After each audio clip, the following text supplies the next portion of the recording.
Here at Swiss Watch Expo, we got a great question from Jabril Givens 4448, who wants to know the difference between a Rolex 14,000 Air-King and a 114-200 coming up.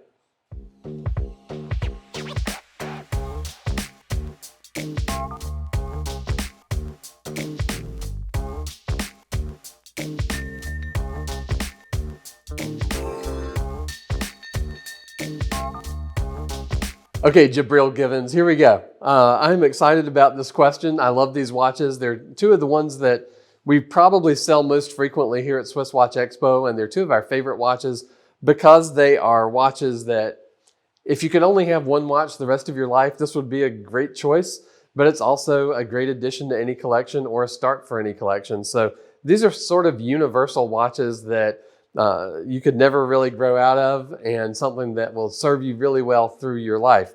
But the question is often there, you know, what's the deal with all these different numbers? The Rolex 14,000 Air-King was made from 1989 to 2007. And it was a big improvement over the previous version Air-King, which was the longest running version ever made, because it had the sapphire crystal and a lot of the modern things that we've come to expect from Rolex. It's a great workhorse watch. It has the 3000 caliber movement, which is, you know, really beyond question as far as what its capabilities are and its ability to stand up to day-to-day use. One of the things that you notice, talking about the movement, is that on the Air-King 14,000, the text at the bottom of the dial just says precision. It is not a chronometer rated movement, where on the 114-200, we went from a 5-digit generation watch to the 6-digit generation watch, and they changed the caliber of the movement from the 3000 to the 3130. The 3130 is chronometer certified, so you'll see on the bottom of the dial it says superlative chronometer officially certified, like you see on most Rolex watches. So there were some improvements in the movement that were made, some differences in the reversing wheels and things like that, stuff that you could really do a deep dive into if you want to Google 3000 versus 3130, but not necessarily anything I think you would really notice the difference on the wrist. So for me, that's really where the rubber meets the road, is when the watch is on my wrist, what am I going to notice as far as the difference?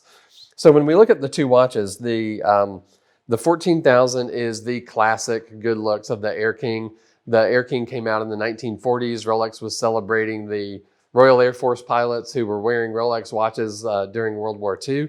And there were lots of Air things that were at the time. There was an Air Tiger and an Air Lion and lots of other Air things, but only the Air-King survived. The rest of those went out of the catalog pretty quickly.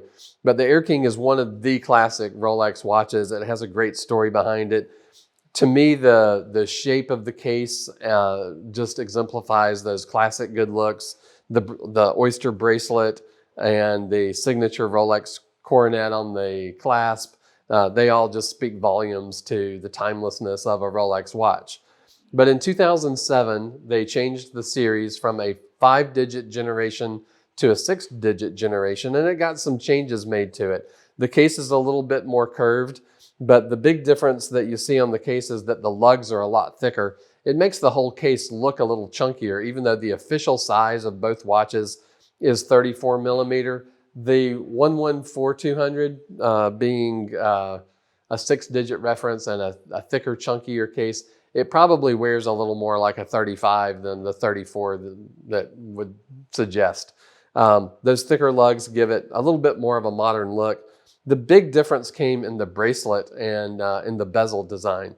The bezel on the 14,000 is what they call a smooth bezel. It's really angular, and its approach, it's just really kind of one plane, where on the 114-200, it's a bit of a domed bezel.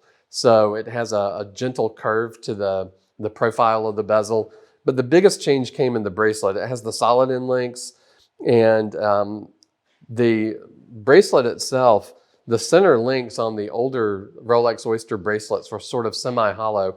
These are completely solid. It gives a much more substantial, robust feel. It doesn't feel as sort of tinny as the old ones. But for me, the big change came in the clasp. This is a machined clasp instead of stamped from a flat piece of steel. You can't just lift up on the sides. You have to pull from here because there's a beak system. And then when you open it, it's machined instead of stamped from the flat piece of steel as well. So it's a lot more robust, a lot more heavy duty. The only other thing that you really want to look at is the lume difference. Of course, on the 114200, it coming out in 2007. This is a Super Luminova generation. In the Air-King 14000, a lot of those were tritium dials up through 1999, which probably don't glow in the dark anymore. They might have patinaed to a changed color, some sort of orangey yellow at this point. But the 114200, there won't be any changes to the Super Luminova. It doesn't change color over time, and it doesn't stop working as far as the amount of luminescence that it has. An interesting fact about the 114200 is that there are some that say Air-King on the dial and some that don't. And very strangely for Rolex's tradition, they didn't change the model number between a 114200 Oyster Perpetual and a 114200 Air-King. So you can get it either way. The only real difference between them is, number one, it not saying Air-King on the dial, but number two, they made the hands a little bit longer on the Oyster Perpetual 114200 so that they reach all the way out to the minute track.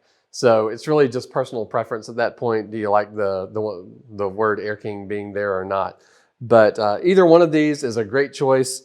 Jabril Givens, I hope that answers your questions. You'll have to leave us a comment if there's something else that didn't do the trick. But give us a call here at Swiss Watch Expo. We'd love to talk to you and have both watches in hand. We can do a FaceTime call and answer any other questions you might have about them.